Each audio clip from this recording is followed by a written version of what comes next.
Yes, it's Saturday again. It must be 11 o'clock. And it's another Badminton Talk podcast from Dublin. Mark, how are you doing? John Noble, I am doing very well, thank you. And what about yourself?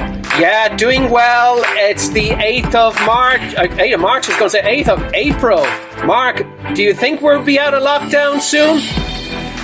There is grounds for optimism, isn't there, John? The vaccine program, it does seem to be slow at the start, but according to all media sources, it's going to ramp up quite significantly in April, May, June. So, yeah, look, I'm optimistic. We'll be back in September. Brilliant. Yeah, that's fingers crossed we all will. So keep the training going, of course. Yes, today we're back for another session, another part with the infamous Badminton England player Ray Stevens. Mark, are you looking forward to another dose of Ray?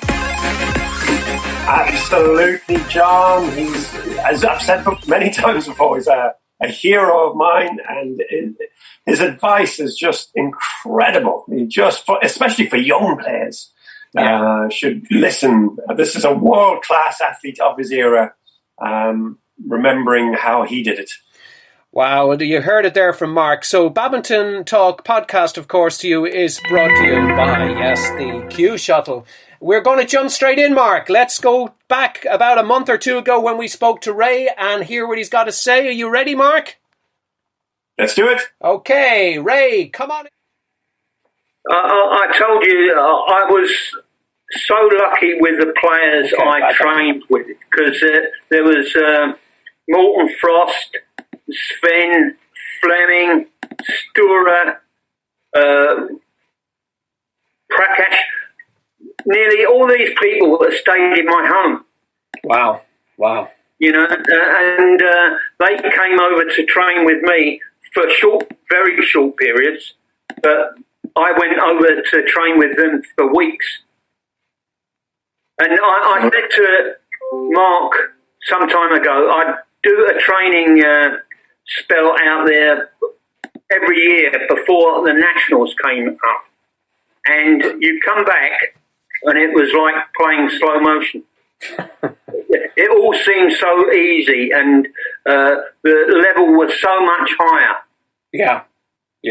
So you would go off to Denmark a couple of weeks before the English Nationals and play against Morten Frost and Prakash.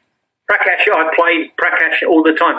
Prakash came to my house, and I was lucky. I had a nice house in London, 5 bedrooms, swimming pool, gymnasium in the garage. Wow. I tried to teach Prakash to swim. He was like a still bar. He was so petrified of the water, but what a wonderful guy. Yeah. Can I just cut in here just for a second and slightly go off script, Mark, for just a second? I did a little bit of research on something you mentioned on a I think we could call it a podcast back in 2006, and it was quite interesting. And I think this might be maybe it was around 2006. Maybe it was. It was 2006. Okay. It was in Madrid. Yeah, and it was just about, you know, when you talk about the 3 players and you were lucky to meet them. Let me just play this for our listeners, and maybe you just throw a comment on it. I'll tee it up now. You can make top players if you have a small nucleus of players who all have the same desire to get to the top of world badminton. I have seen top players playing in an empty hall as though it was a semi-final of an All England, but you need an intensity of practice that is, you're saying, like if you 2 players, and I know you're both very fine singles players, but if you were there, you have something on that match. You have something saying, I've got to wash all your dirty washing, or I've got to, play for a poke or something like that. And you need something to put some bite in the match. So that's what you used to do, like for example, like who did you used to train with? I had Kevin Jolly, Billy Gillen, and people like that. But we'd do 2v1. Billy Gillen, I mean, Is his intensity that high in training or what? Well, if you I've been playing. no, I mean Billy's a great guy. And if you talk about him way back, he played to his strengths, right? So he had good angles on his shots. He had real fast play. So you perhaps play him in a flatter style than you might play a good singles player. So you play on his strengths, and you might even play condition games. So that you can only play certain areas of the court, something like that. So, Ray, yeah, you probably remember that clip from that interview with those two guys. I thought that was fascinating, what they were saying and what you were saying with the question they asked. Again, the mindset when you're back in training, trying to get the best out of, the situation you're with, the set of players you're with, but always making it competitive. Absolutely, and I've actually said that in this podcast already. I said you play to people's strengths in their sparring, and you play to their weaknesses in competition. Yeah. Brilliant, Ray. Exactly. Yeah, great. Okay, Mark, over to you. Yeah, well, maybe just to go back. I know there was a question I asked, but it's brilliant. I love going in different directions. And I didn't get an answer to this question. Ray, how did you get into coaching? Why did you get into coaching? And maybe just talk us through some of the badminton players who you've coached that you loved working with. Okay, that's many, but I'm going to say this. I was coaching when I was about 23. That's 45 years ago. That was an early start. Yeah. Most players wait till the end of their career to start coaching. I didn't. I had a bit of time on my hands, and I wanted to coach my cousin.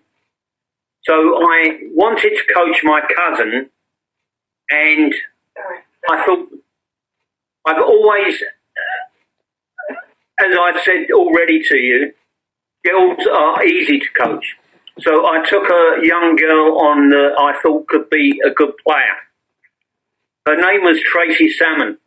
She became number 1 in Europe for her age group, and Darren became number 2.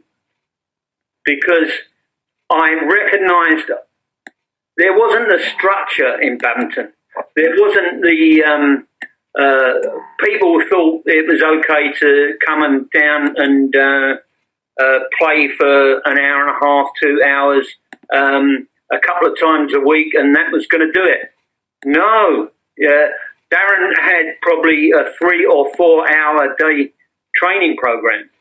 Tracy stuck to the training program I gave her. In fact, they were very different because Darren would say, Ray's telling me to do it like this, but what about if I put this spin on it or put that slice on it?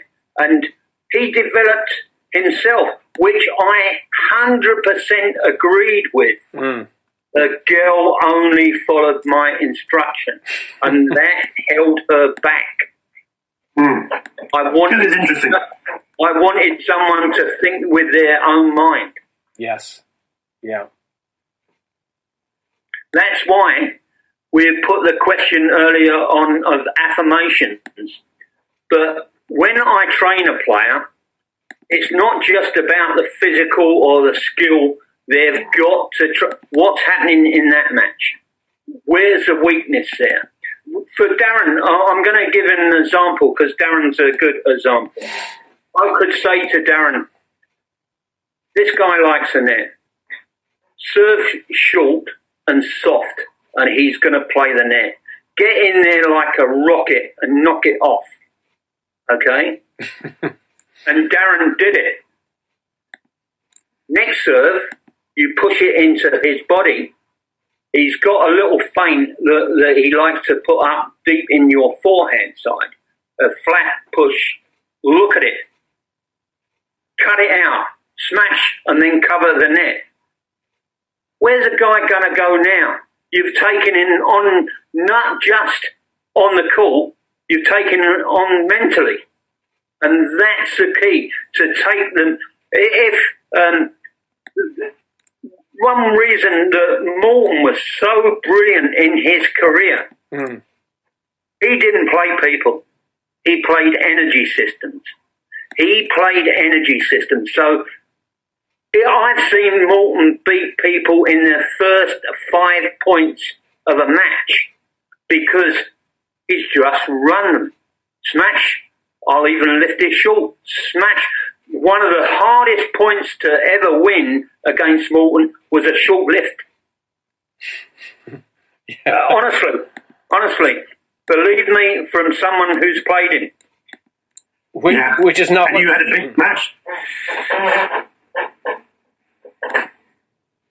Yeah. Okay, and that got me into coaching. When I finished my playing career, and I loved coaching, and I've coached Nora Perry and to All England win. I've coached Darren Hall to Europeans. So I've coached really top class players. But when I finished coaching, I got offered a part-time position by Welsh Badminton, and I took that up, and it was very challenging, and I was lucky enough to have great players. Lyndon Williams, Chris Reese, Phil Sutton, and actually one of the first things I had with Welsh Badminton when I got them working was we beat Ireland, and it's the first time they ever beat Ireland. Wow. Yeah. Yeah, they were. I do remember that sort of.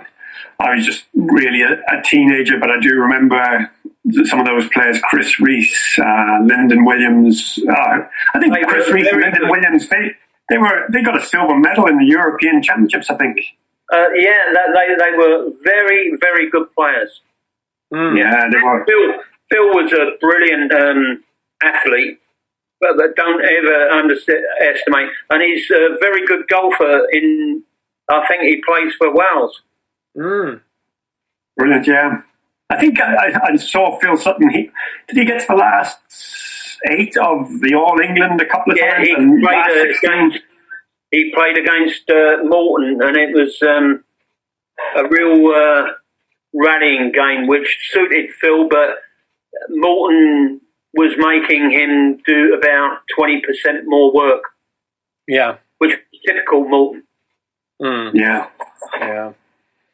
I've also heard, Ray, that when badminton players retire from the sport, perhaps for good, a lot of them do take up golf and can be very good golfers. Very good golf. And the other thing they take up is squash, and they're very good squash players because they get the volley very well. Yes. I want to mention one more player. Well, I've had so many players that I've really enjoyed coaching.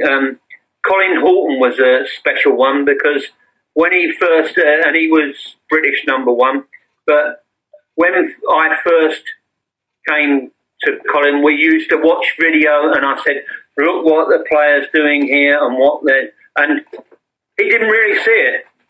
I could read it like a book, and he didn't really see it.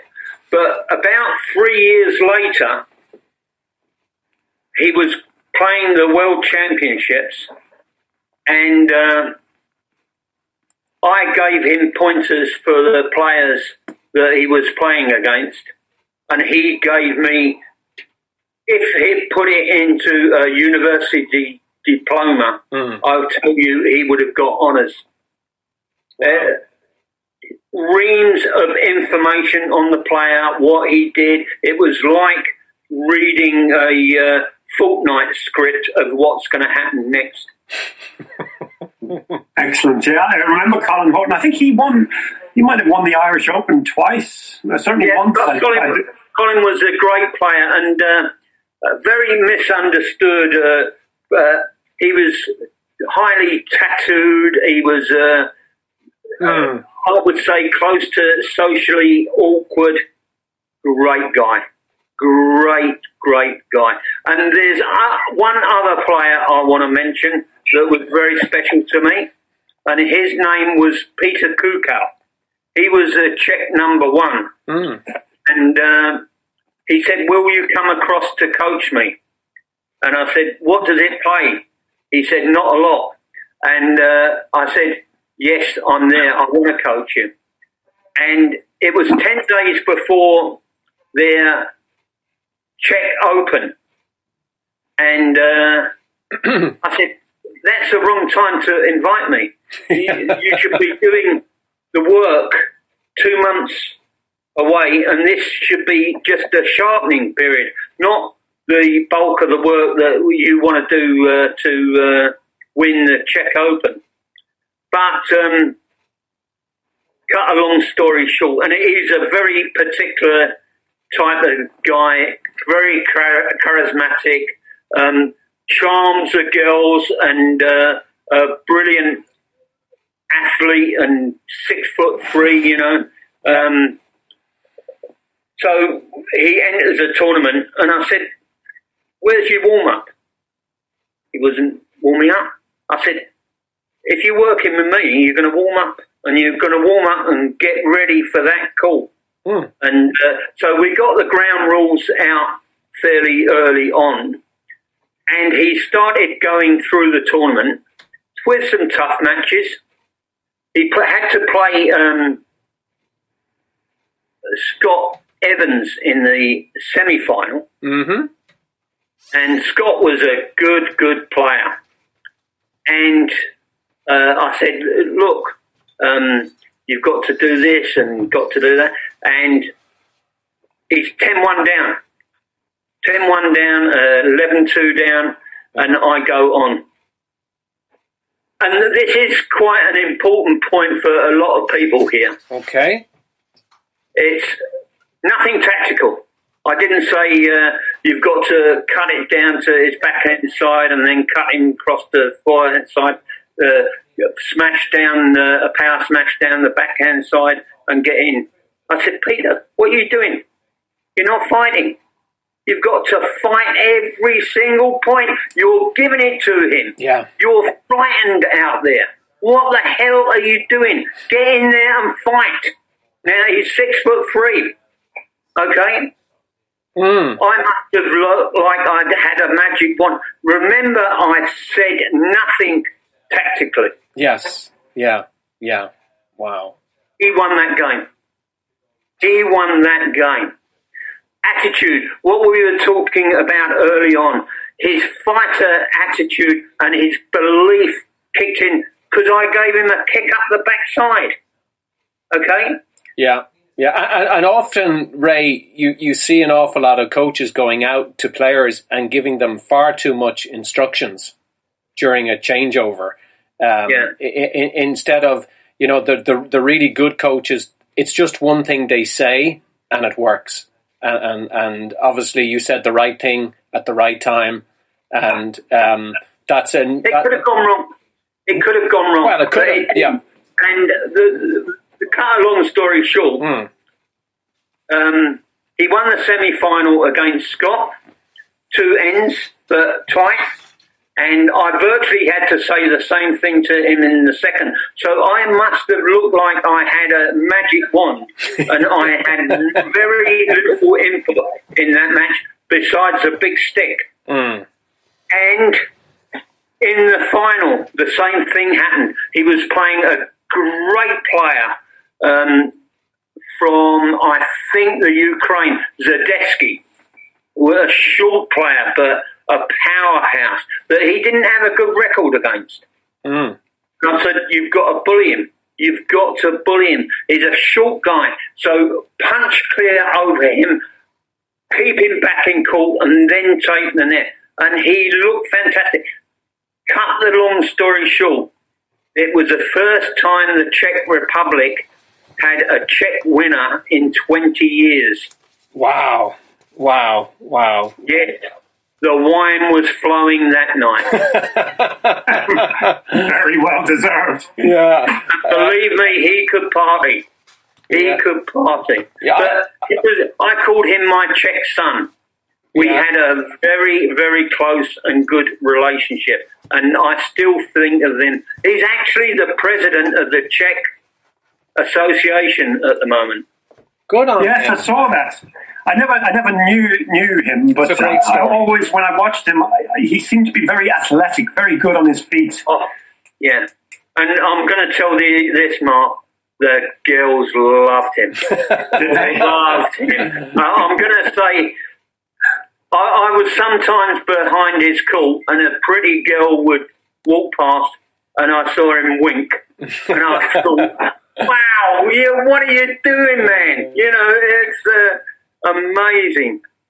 He was a character. He knew how to grow a fan base. Let's put it that way, Ray. Oh, this absolutely. female fan base, that's for sure. And I'm gonna say this to you. At the end, I wrote in a whole script of what I've noticed in his training, that he wasn't doing his speed work correctly. He wasn't approaching his games correctly. And one of the little paragraphs I put in there, Peter Gade knows every inch of the court. He knows his opponent inside out. Mm-hmm. He can do anything in the court. If you had the most beautiful girl in the world in that hall, who would get her? Peter Gade or you? And we both know the answer to that. You. Because he was skilled in what a woman wants, but he had to learn his trade so much better. He'd probably sue me after this. I was just thinking there, because you've mentioned Peter Gader, you've mentioned Denmark. I went to a tournament I went to a few over in England with Sophia when she was younger. She's been 5 years going over there. So between 11 and 12 and 15, she'd been there. But we went over, I think it might have been 2015, and the Danish happened to be over playing England. So they took part in this, I think whatever the was under 15s or something. And it was really my first insight to Danish badminton and was meeting the coaches just in person. And, you know, what I observed was just a lot of what you're talking about. When we stayed in the Milton Keynes Lodge, as you probably know it, beside, the Danish coaches at 6:30 in the morning were all at the table in their tracksuits with pieces of paper and talking, obviously, strategy and who was doing what. There was quite a few coaches. What was phenomenal was, because I walked into the hall, the competition started, and you got to, you know, I'm out there watching, learning, looking. There was a Danish coach watching different players. They were doing their homework. They picked out who was coming up in the draw in the various disciplines, and they knew exactly what you said. They knew the weaknesses and the strengths. And when those players then had to play against the others, the Danish, you know, they won everything. I think they got to all the finals. Yeah. They won all the 5 disciplines, and they were runner-up in 4. There was one English guy, I can't remember, it might have been the singers, that was the runner-up. Yeah. That was it. And that's what you're saying. I mean, they knew exactly what to do and what not to do. It would be no surprise to them, John. I've travelled around so many junior halls. They would have taken up the centre of the area. So the main courts, the show courts, the Danes would have been behind. They would have been prepared to kick people off the court if there was knock-up time. They would have so much confidence that they're Danish and got their Danish shirt. What they need is someone to go on that court. That's not your call. That's my call. I'm knocking up with my partner here, and we're taking this part call. And it takes a lot of bottle to do that. Yeah. But that's what you're going to have to do, and that's the sort of thing that Mark will remember me as a coach, that I would tell them and say to them, you've got to take it. No one's going to give it to you. Yes. Kick their bags out of the way. Put your bag down there. This is your space as well. Yes, yeah, that's another bit of currency, if I can call that. That has to go out to our listeners. That is, I mean, it's it's what preparation. But the mindset is prepared coming in. I was amazed. I remember going up to the canteen in the All England after the competition was over, and I happened to be out getting a coffee, and I spoke to the Danish coach. I just said congratulations, well done, and he said, oh yeah, thank you very much. He was very nice about it, and I said, so what do you do to celebrate? Do you give everybody soft drinks or sweets, whatever it was? He says, no. He said, he says they are allowed one thing here afterwards. They can take one thing, like one bar of chocolate or one thing. After that, that's it. But I'm going to also say to you, John, I can't remember, you called me John. He said they don't want to take anything more. They know it's back to the training tomorrow. We go back home. We start back training in the morning. Yeah. And it was that I was going, wow. How many people who would have won finals, cleared the decks, been there competing all weekend, discipline, and just wanting more. It was mind blowing. And this is a young group of players. These are players under 15 years of age. Wow. Yeah. But John, it would be so competitive as well. To be in the Danish team. To come from Aarhus or somewhere out in the sticks and be in the Danish team would be massive in your village. Yes. Morten Frost would have been massive in his... he's put some bits on YouTube where you can see where he used to live, and he used to have to travel 2 hours to training. But he would have been such a celebrity in his village.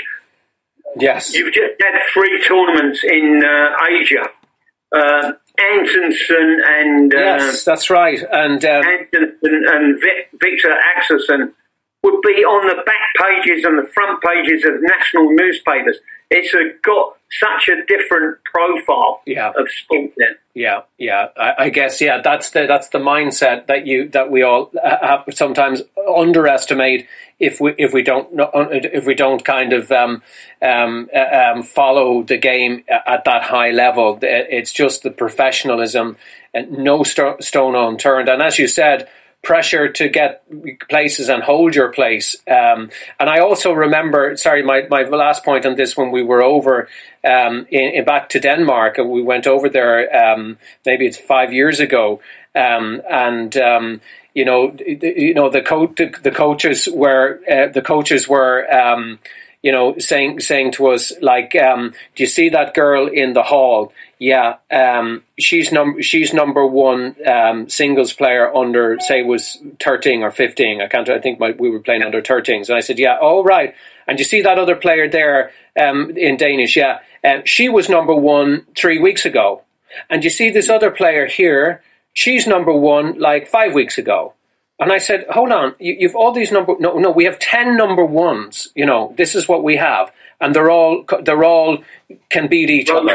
Yeah, and I was going, holy bananas! This is like, can you imagine trying to train in I mean, that's competition at its best. Now you've really got to earn your place at the top table. That was such a young age. I was just, oh my God, we've a lot to rethink about here in this game. So yeah.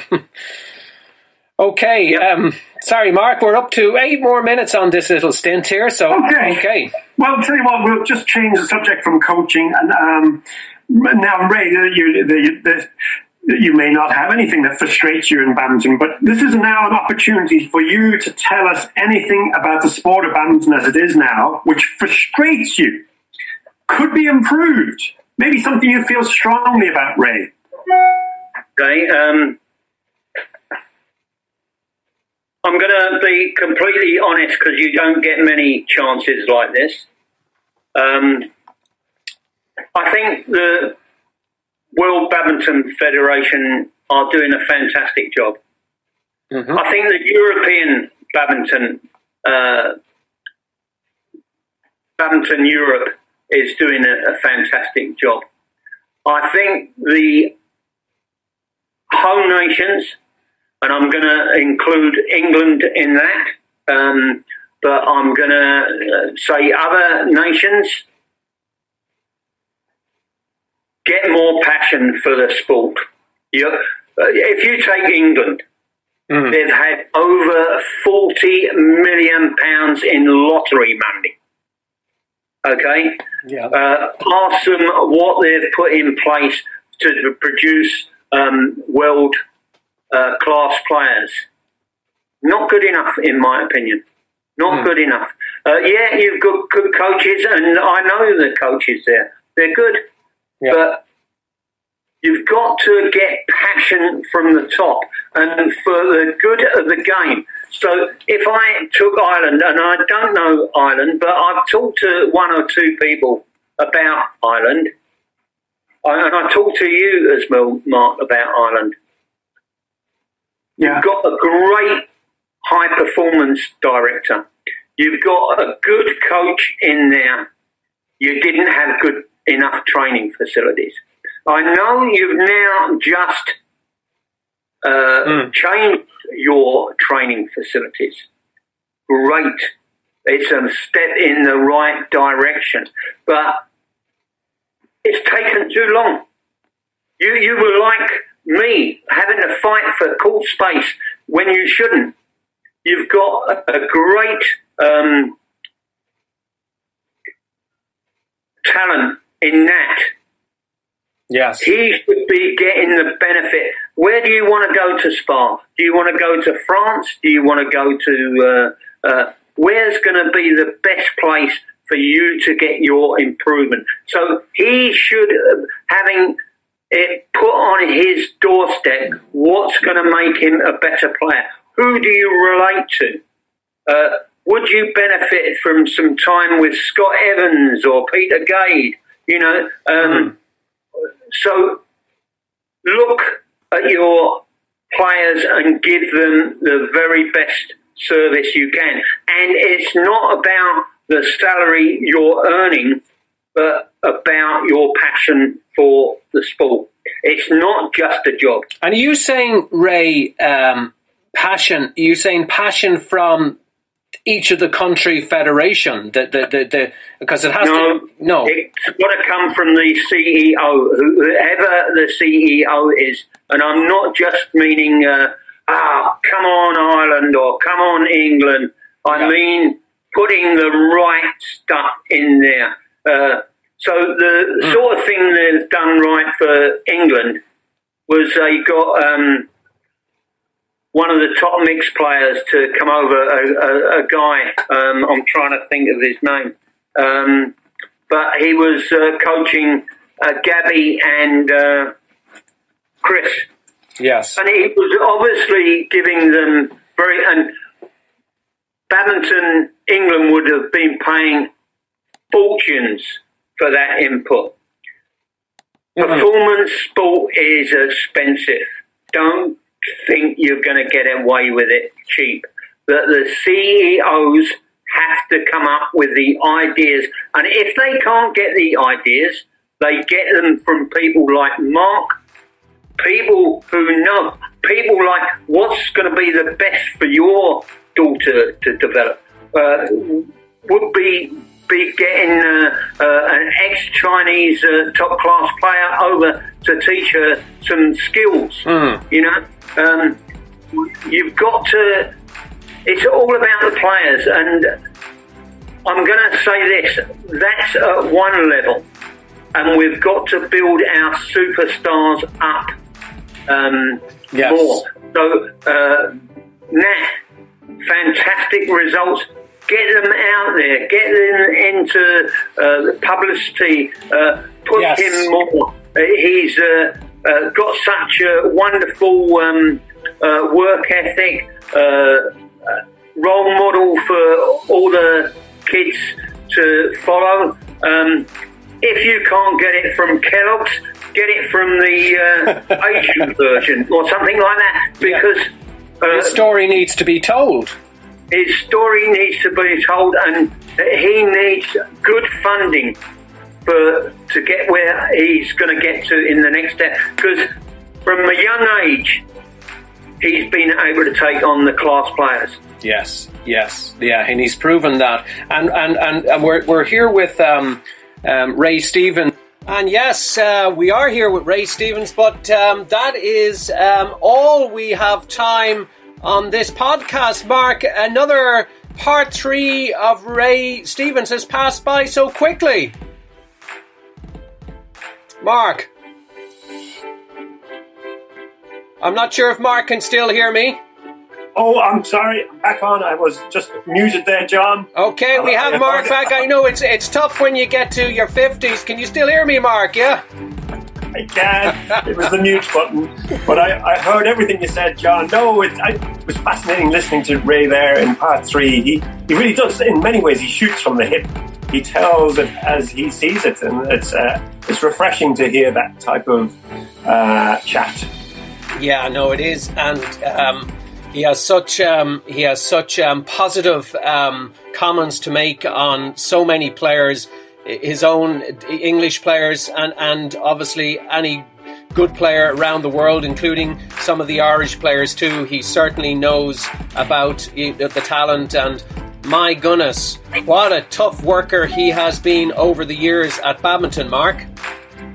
He sure has, John. He's just an absolute legend. He's just so observant as well, and he genuinely enjoys working. You definitely got that message that he loved working with his players. He established such a rapport with them, and that was his style. I do remember when he was working with the Irish badminton team.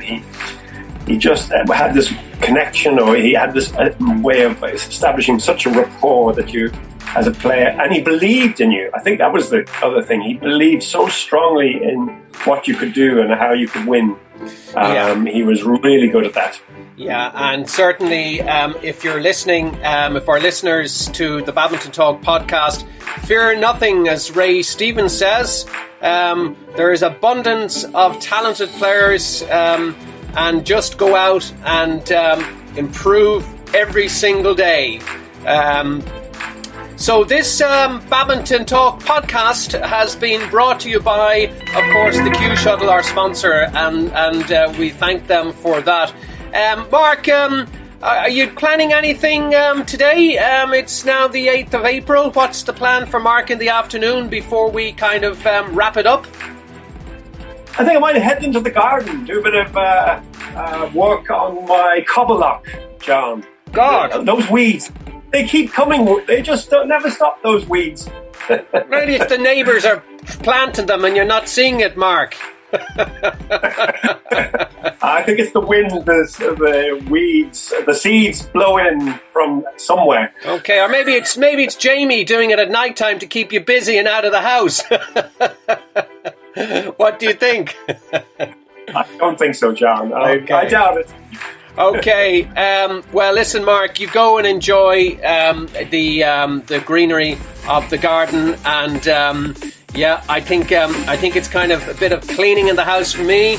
A lot of work to be done inside, so we will be back again, Mark, next Saturday for part 4 and the final part of Ray Stevens. Absolutely, it's been just a brilliant series so far, so really looking forward to part 4, John.